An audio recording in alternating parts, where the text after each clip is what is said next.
Welcome to another piece of the puzzle for the Focus ST build. We're going to be doing some spacers for the stock wheels to make them as good as possible. Maybe you have some suspension, they don't fit quite tight enough, then you can get some spacers, get it flush with the wheels, and the offset on these are just to keep it sucked into the fender so we don't rub, so we don't hit anything. They like to keep it conservative from factory, so if you're new to cars, we want to push it out, the wheel out, so it looks better.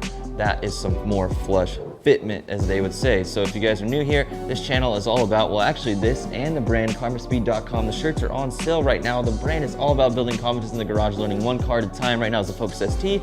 We're just gonna be going up and up and up and up, and then we're gonna be hanging on to them and once I can afford it, because at this size of channel, you crazy if I could afford these cars, you nuts. Today's parts are from CJ Pony Parts. Hit them up, your Mustang part source, but they do have a lot of other Ford vehicle parts and such. So hit them up, link in the description. Let's open this up.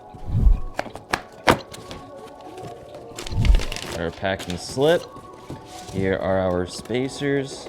These are the 25mm hub centric. A lot of people run 20. I wanted to do 25 and push it all around because I like it to sit out as aggressive as possible. This is just one of the two packages. I have another one for the other side, but we're just gonna do this side today.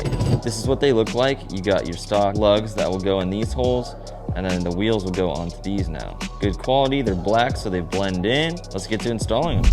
19mm socket. We have a breaker bar. If not, you can use a big ratchet, and then we're gonna break these off while the tire is on the ground, and then pull it up, grab our mini impact that I have a link in the description for with the 19mm, slide these all off very carefully. It's gonna be kind of difficult with the swollen lug nuts, but you can figure it out.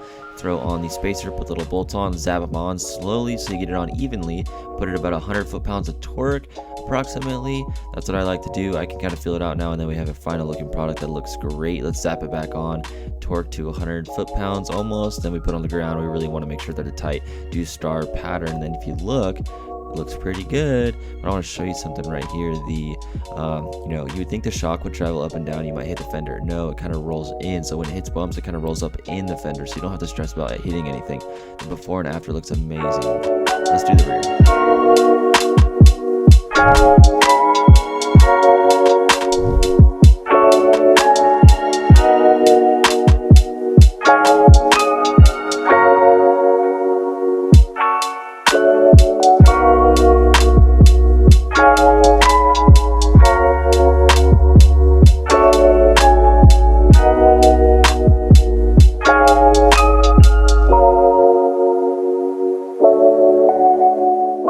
I just put this side on only so we can go back and look, but the angles that I show to show the difference are so dramatic, it almost makes it look like too much.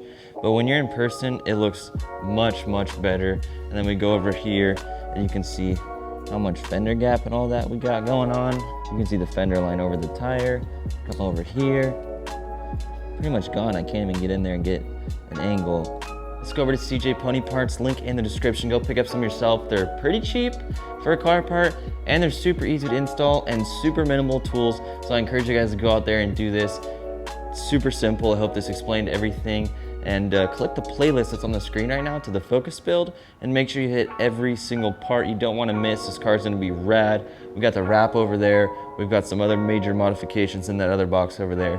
So don't miss out. Hit that subscribe button. Hit that playlist. I'll see you there.